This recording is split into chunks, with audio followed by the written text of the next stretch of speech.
forward. Last topic. So should I stop using my sunblock?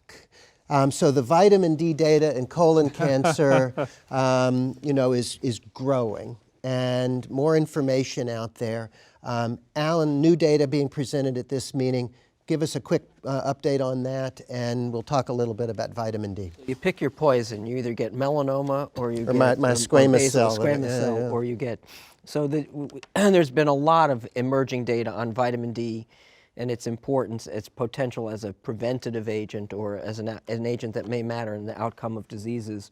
In 80405, amongst the many analyses we did was vitamin D usage and measurement of vitamin D at baseline when patients were enrolled on the study.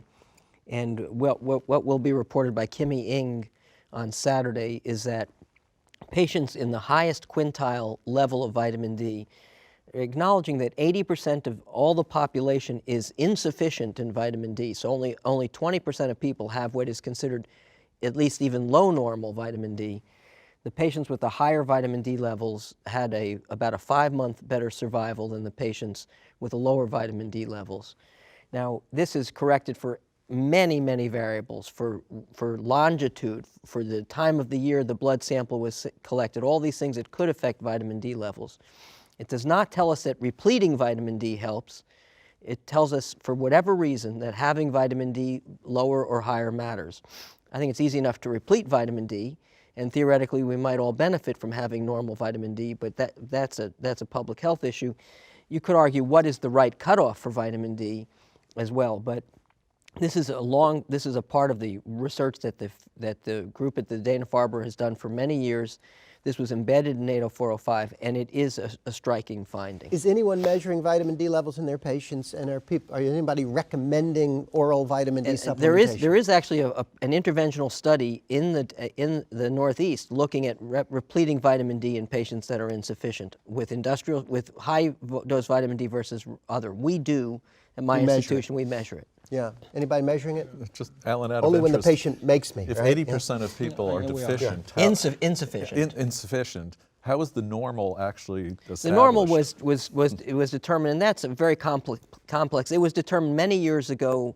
In probably 100 medical students, you might have been one of them who had a vitamin D level. But the truth, that is a good question. And the appropriate physiologic level is unknown, and that was before the era of sunblock. Yeah. So we don't know. And you get different labs have different levels and stuff like this. And I got people getting IV vitamin, all sorts of stuff. Come on, Minnesota in winter, you spend time inside. I take my vitamin D. But I can tell you, vitamin D in this study, it was corrected across the board for all the confounders, latitude, including zip code. I know. Zip code. This sort of goes to the issue of harm versus benefit, is that this would fall into my mother's category of it can't hurt. Can't hurt you. Is that it's cheap. Is that where you are with this? It's unlikely to be of harm, so there's no reason to not Dan's to do point, it. Unless there's a contraindication like kidney stones or something, I think there's very low risk and relatively low cost, and there's some other benefits, and it tracks with this larger lifestyle sort of portfolio, which I think when people are diagnosed, to get back to the start,